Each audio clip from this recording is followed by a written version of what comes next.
right. So we're back for day 2 of the Corporate Startup Lab Corporate Entrepreneurship Forum.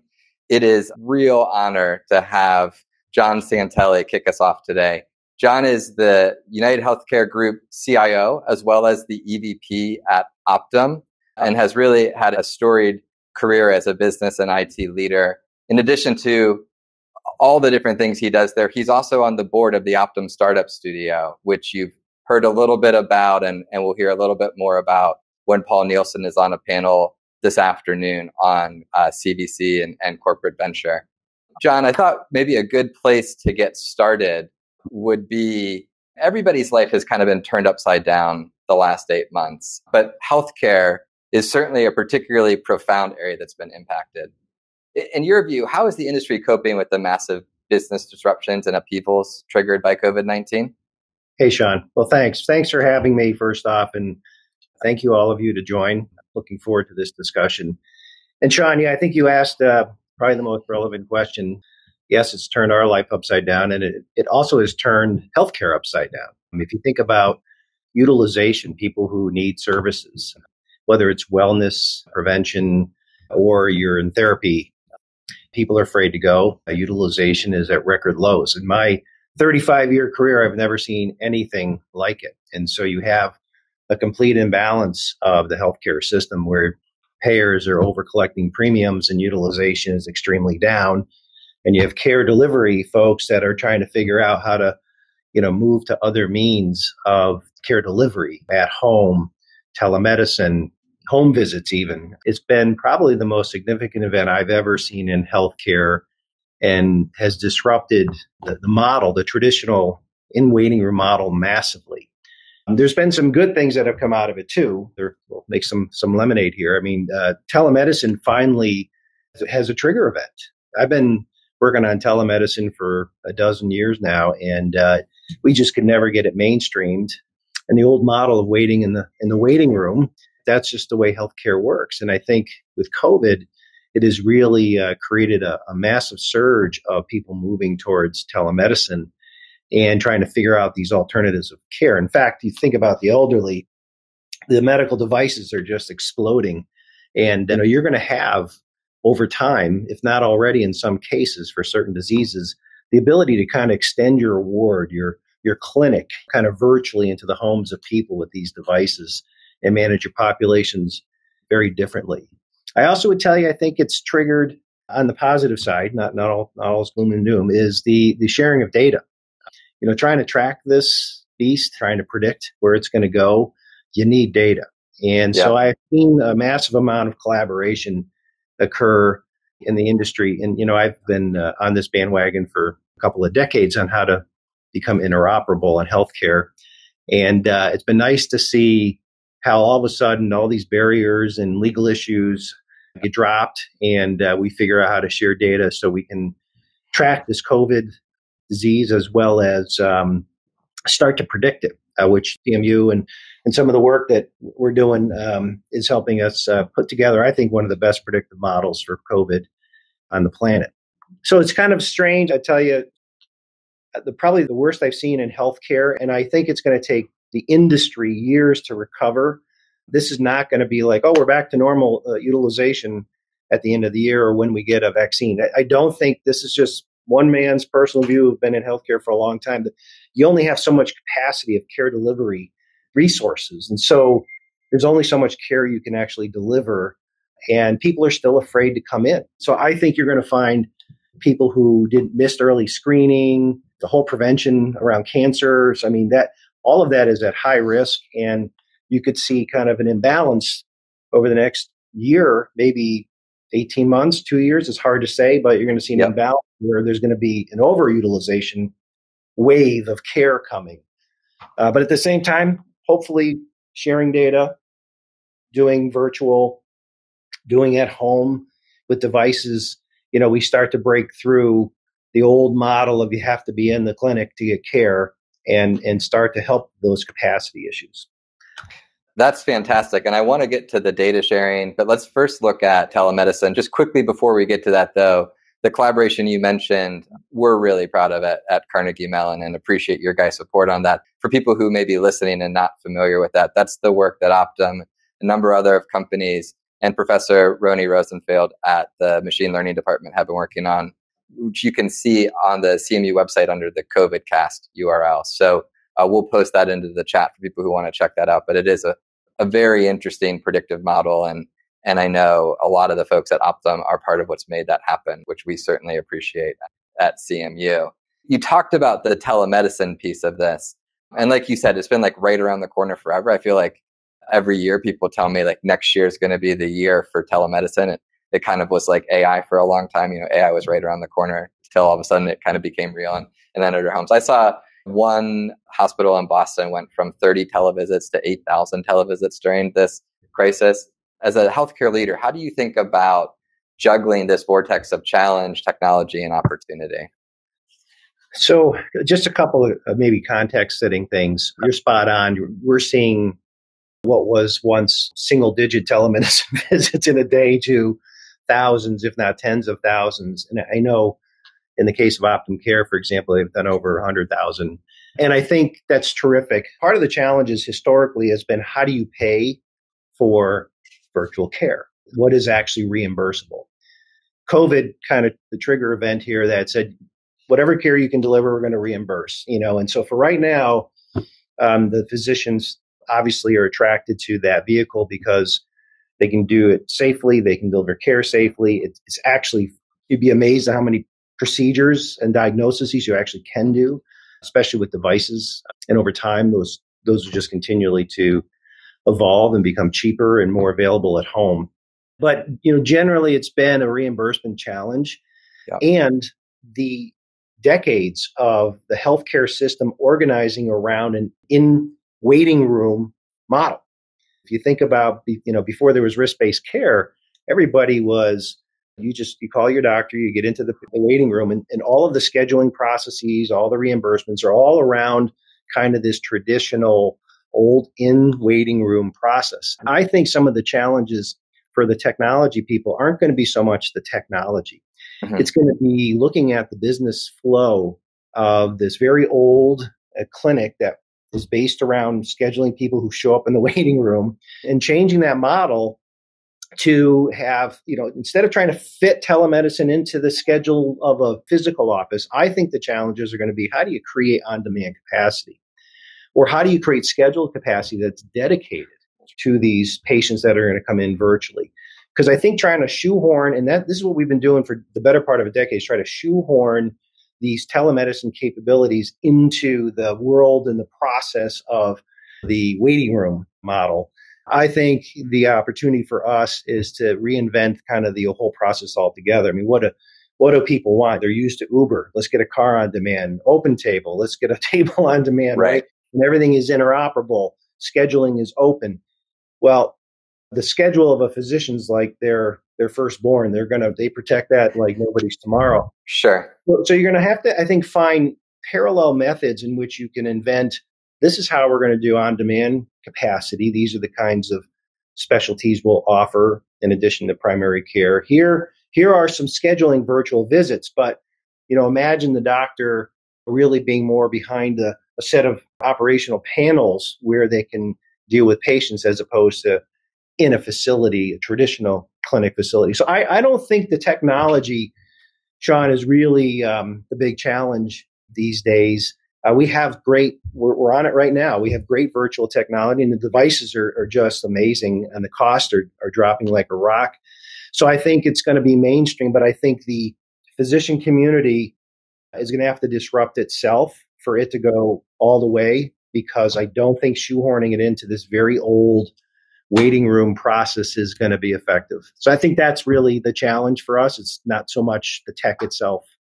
Yeah, it's all the other stuff around. And actually, that's another good analogy to AI, right? Like there's a lot of stuff around AI that impacts the adoption of that, and same in telemedicine.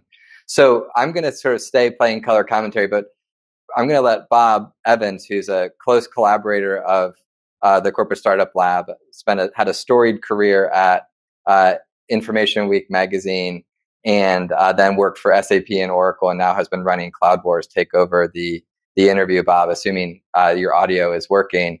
And then I'll just stay on and sort of play color commentary here. But Bob, I'll let you take it away from here. John, thanks again for doing this. Thanks, Sean. Sean, thank you. And John, I apologize. You were saying that technology wasn't a problem, and I should have been able to overcome this, but I'm glad we were able to. John, it's fascinating, that a company like UnitedHealth Group and the size and scale of what you guys do, and you're saying that the technology, we're over that. It's so often technological change is relatively easier than people change. We saw, I think there was a hospital in Boston, right? They scaled up from 80 televisits per day before the pandemic to now they're averaging 8,000 a day. So these things can be overcome. What would you advise people to do here as they confront these process or model changes in their head? How do you encourage them to get over that? What's the way through? So we're kind of working through that right now with a variety of different health systems and clinics across the country. And, I think right now there's just an urgency to kind of connect some of these on-demand, Doc on Demand or American Well or all these solutions out there, just actually connect so that they can continue to deliver care. So I think there's a bit of a, let's just get, these virtual things working in our clinics, and let's figure out how to staff people kind of in a makeshift manner. And I see that across the country. I think the second big thing is there a commitment to do this long term? Is there a commitment of resource, care delivery resource that's going to be dedicated? Is there going to be commitment to actually get licensure across states to really go virtual? Is there a commitment to kind of redesigning the process flow? My advice would be to really look at this, more strategically longer term as kind of out of the bounds of the traditional clinic processes. I would almost start with a blank sheet of paper and look at it from a consumer's point of view. I'd almost tell you to go look at retail, go look at Prime, go look at some of the best travel sites. I think you're going to, consumers are going to want to drive this experience. I mentioned Open Table, Uber.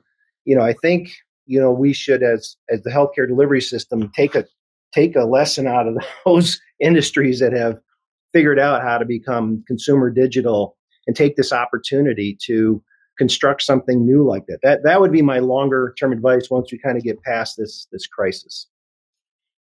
John, and that makes perfect sense. And in some ways, some people might say it's obvious, but things are not often obvious until somebody does them. And maybe in this field, there's a certain level of complexity that people almost expect. But it sounds to me like the key that you have really gotten at here is, put the patient at the center. And any attempt, it seems, at transformation, business transformation, technological, digital, without the customer, or in this case, the patient at the center, it's going to fail. So I really hope people take to heart this notion of what you're saying. Begin with that, and then, good solutions and good opportunities will follow.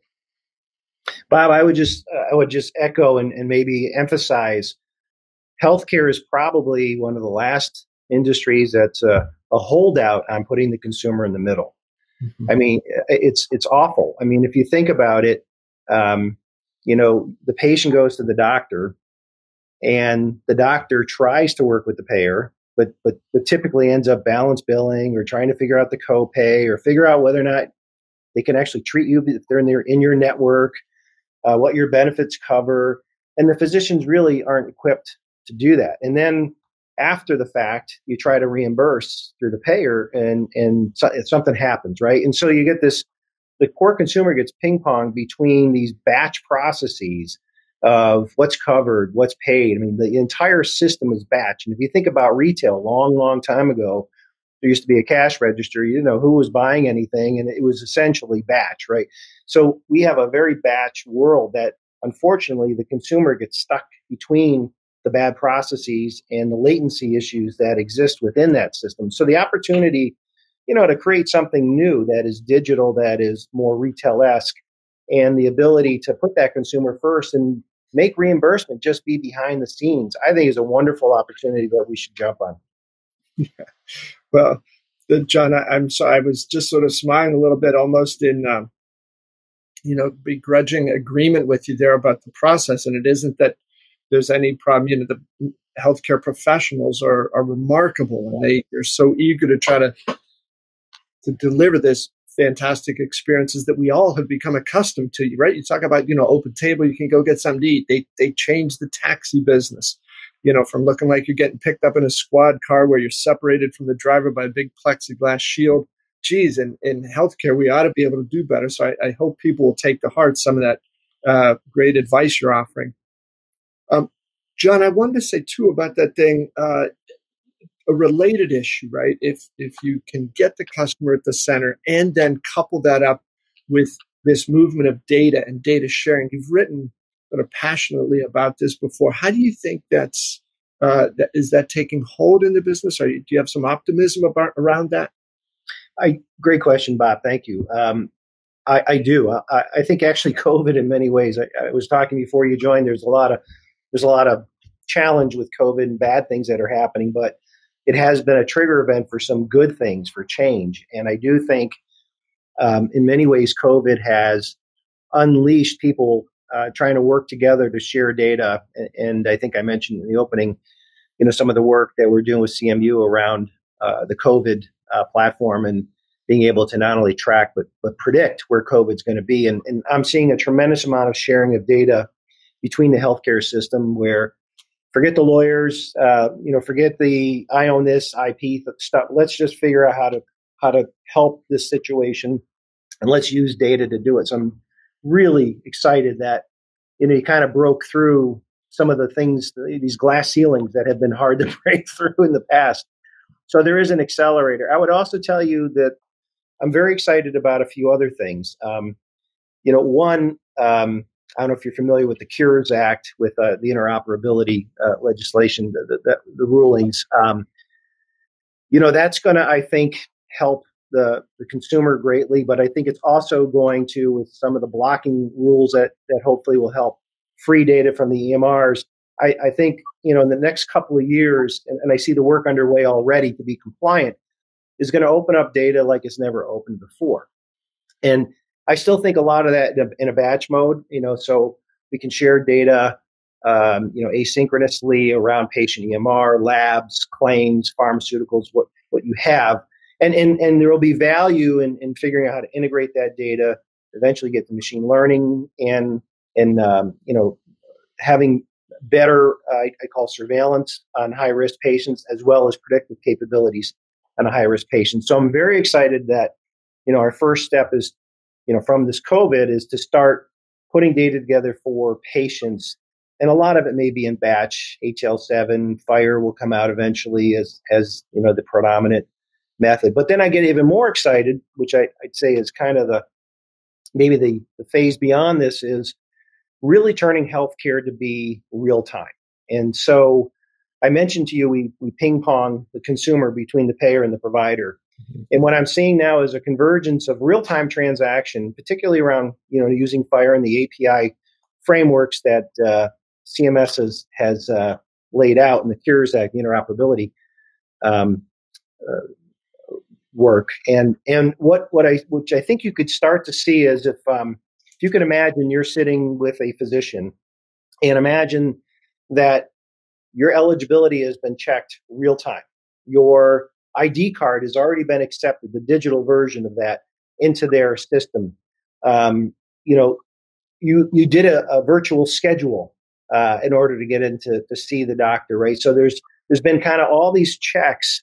And then when you sit there with the doctor and they start to deliver care, the payer can verify, let's say, if you're going to do a prescription, if the physician's going to prescribe you something, in real time be able to tell you, well, here's the consumer's formulary. This is what their employer, this is the formulary they use. This is what's on it, so you can prescribe what's on it.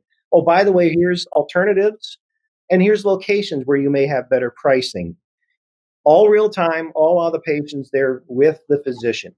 And then I can move, and so that's high value. One, I don't know if you've ever been stuck at a Walgreens with a prior auth, and you get kicked out of line. You got to stand in the corner until they call your doctor, and this is the friction of healthcare, right? So, imagine all that goes away because we are able to enable these real-time transactions at the time of point of care in the workflow of the physician. And I can go on because think about labs, think about radiology. I mean, many patients don't realize this. There is quality difference in radiology.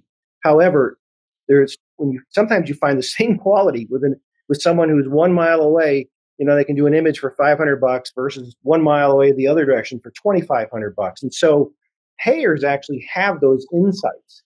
Providers don't. So imagine being able to provide those insights right there when the doctors, and then eventually I want to be able to reimburse and actually say, this is what you owe before the patient leaves.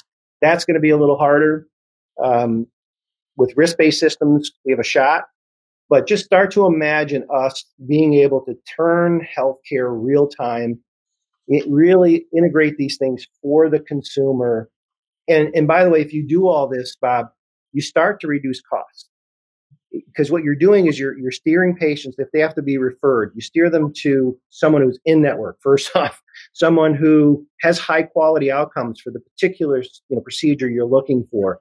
You can get the right patient to the right physician that has high quality outcomes, then you have lower costs. Sometimes you don't even have to look at the cost because if you have great outcomes, it naturally lowers the cost. But all of this, if you can steer people in network, steer people to the right care settings, steer people to lower cost, high quality imaging centers, you start to take the cost out of care, you start to take the batch out of care, the friction out of care, and you start to move yourself around the consumer. So I'll pause there. No, John, that's so powerful because it does sort of pull in all the elements of the chain, right? From the payers, the providers, and so on. But it seems, if the patient is getting a better experience at a lower cost and feels more engaged, then the patient's going to be more likely, it seems, to comply and to hold up his or her end of the deal, right? That's a great point, and I'm glad you brought it up. So something people don't often understand is that you and me, all of us as consumers of healthcare, the decisions we make can cost up to 50 to 60 cents on a healthcare dollar. What do I mean by that? Well, if you choose not to go to that preventative checkup, if you choose to smoke, if you choose to be obese and risk type 2 diabetes, if you choose to go into emergency rooms instead of going to see your doctor on a regular basis, or urgent care in certain situations, if you choose not to adhere to your medications, I mean, all those choices that we have can cost up to 50 to 60% on a healthcare dollar. So we as consumers also need this information back.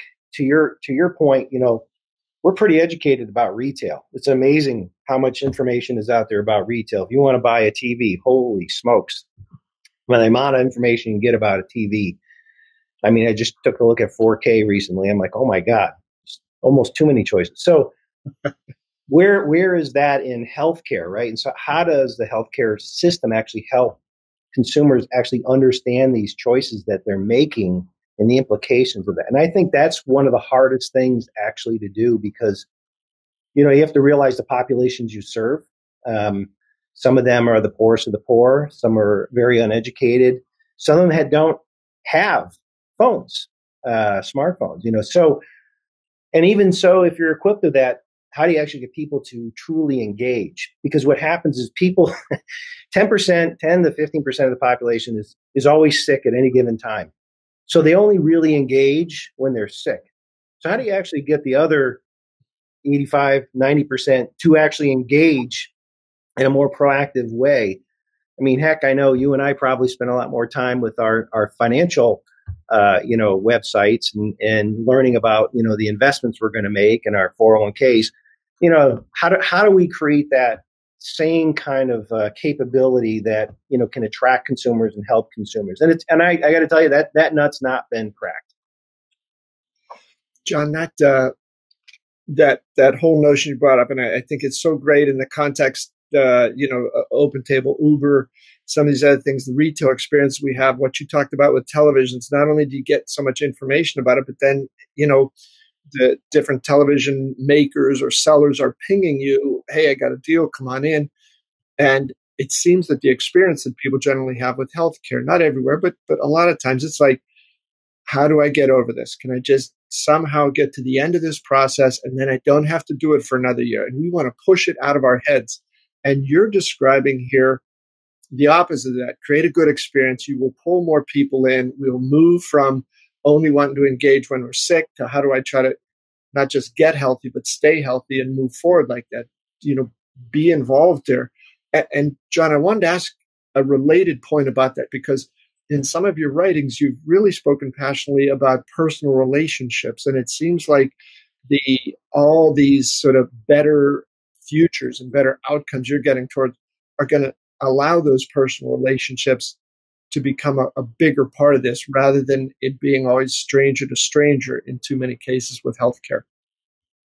Well, you raise a really interesting point, Bob, and I'm glad you brought it up. I mean, I think folks should be aware that primary care has been shrinking for the better part of 20 years. I mean, the relationships. I'm old, so I remember my relationships with my physician for decades. He knew me, my wife, my kids. He gave birth. He helped deliver the kids and saw them grow through college. And I think those people, that population of primary care, it's not just me saying it is a known fact that primary care is becoming a thing of the past. And you're seeing it being reinvented in these clinics. And I almost wonder at some point in time is how much of that primary care gets home with devices, with virtual care. And if you really put yourself 5-10 years out there, and let's say we really can digitize healthcare to make it a retail-esque experience, you can almost imagine, you click on demand, you talk to probably a primary care clinic, PA, could be a physician, could be a nurse, and they kind of triage you, and depending on what you need, you may see the doctor virtually. If you need to come in, you see them in the office. You can almost see the whole consumer interaction start to really change. But I don't know that it's ever going to go back, Bob, to your point about the good old days where you knew your family doctor and he or she knew you most of their career. I think that's a continuing to shrink population of primary care, which is why I think you're starting to see more and more of these other primary care solutions. And akin to that is behavioral. Behavioral is really another crisis outside of COVID. COVID has probably accelerated or at least put that more into the news these days. But behavioral, there's some statistics that say 1 in 5 or 1 in 6 patients that come in for a physical ailment have a mental ailment. And it's growing, especially with children. And so, you think about, well, can you serve the behavioral aspect of healthcare, more effectively, or at least from a stronger network perspective, as a digital service, and what kind of AIs are going to come out that can help, these clinicians to recognize depression or recognize suicide or PTSD and things of that sort. So I just want to make sure you guys understand that primary care is gonna change. It's on a trajectory that's been going on for 2 decades, and it is a problem, and it also is an opportunity. So, John, with that, I know you mentioned AI briefly there, and in the 3 minutes that we have left, I wondered. I know it's a broad question. What do you feel sort of the state of between AI and ML in healthcare? Where are there the big opportunities, and where does there need to be some more work done? Great question. I think there's administrative and then clinical care delivery. I think if you look at those 2 buckets, AI has opportunities in both. And what do I mean by administrative? Well, first off, you and I just talked about how do you digitize a lot of these interactions. Can chatbots help with behavioral issues? Can chatbots help with administrative issues? Is my claim paid? Is my auth approved? I think AIs can also predict at very high accuracies some of these administrative procedures, like we will pay this claim, we will approve this authorization. Eventually, we will have a voice bot that can answer your administrative questions about your insurance policy. That's well on its way, and it will improve the experience of the consumer to the payer, because they'll have more retail-esque transparency around the benefits, and what today is these batch, very friction-oriented processes between pay and providers, they'll start to disappear. On the clinical side, I think it's going to explode. I think you're going to see the opportunities to predict disease, and I've already in United have seen very highly accurate predictive models that can predict disease. So whether it's diabetes or events like AFib, or emergency room visits, like we know someone will be in the emergency room in the next 3 to 6 months, and the likely reason why. So we're actually, ML is actually performing very well. And I think you'd be surprised to know that it has very high accuracy in those predictions. But the hard part is, and this is where the opportunity is to your question, how do you intervene? So how do you have a discussion when the predictive model says John Santelli is going to have an AFib event in the next 3 to 6 months? How does someone intervene? So you make a call, to the member, say, "Hi, I'm from UnitedHealth. My predictive model tells me you're going to have an AFib event. We need to do something." How do you have that conversation? Or conversely, how do you call the patient's physician and say, "Listen, our model just kicked out that this guy's going to end up in the emergency room with an AFib." What does the physician say? They say, "Thank you very much. I just saw that patient. No thanks, but no thanks." So I think where the opportunities are in AI ML is to continue to predict disease and then assist in the care delivery. Image, I think, is going to continue to be on the forefront. It's going to beat voice. You're going to see stronger image solutions, in my opinion. Radiology, obviously. And then following that on the heels, you're going to see these voice solutions and these deep learning models that will assist providers to have strong protocols to not only diagnose, but also to refer. And referral, like I talked to you before about getting the right patient to the right person, predictive models are going to have a place in getting you to the right care. The hardest question in healthcare is when I have to have a procedure, who do I go to and how do I know I'm going to have a good outcome? We should be able to answer that question. So let me pause there. Yeah, what I'm feeling right now, John and Bob, like we should have scheduled like the day for you guys to talk to us. This was amazing. I really appreciate it. What I wanted to do real quickly, Leah, if you're on, is go ahead and turn on your camera. So guys, just so you can see, is what we typically do for our keynotes at the in-person event is we have a graphical facilitator doing it. And what we've asked her to do here is just do it off camera and then share her notes. We'll also package this up and share this with attendees afterwards. Leah, that looks great. So just wanted to kind of show everybody quickly the notes that we're taking. And again, we'll capture this and share this with everyone afterwards. To both of you guys, Bob, you've been a mentor of mine for a long time. I appreciate you doing this. And John, on behalf of Carnegie Mellon, we can't thank you enough for what a great partner Optum is for us. And I know you guys do it because it has business value, but I also know when I spend time with you guys, it really is about making healthcare in the world a better place. And it's just such a pleasure to get to partner with an organization like yours to do that. Thanks for kicking off day 2 of this conversation. This was fantastic. And thanks for the adaption as well as we went through some tech challenges. We're going to move from this. When I close this room out for all the attendees, you're going to move right into a conversation that's being moderated by Neil Soni, who literally wrote the book. People say, "Oh, he wrote the book." He literally wrote the book on how startups and corporates can work together. And so he's going to be interviewing 3 different folks about first customer programs. And then right after that, Joseph Cabral from LSU is going to be moderating a panel with 3 different folks involved in different corporate venturing activities, including Paul Nielsen from Optum.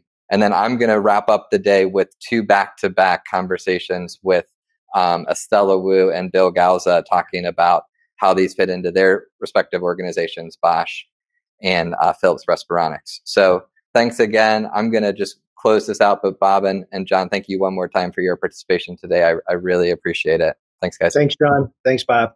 Thank you, John. Thanks, Sean.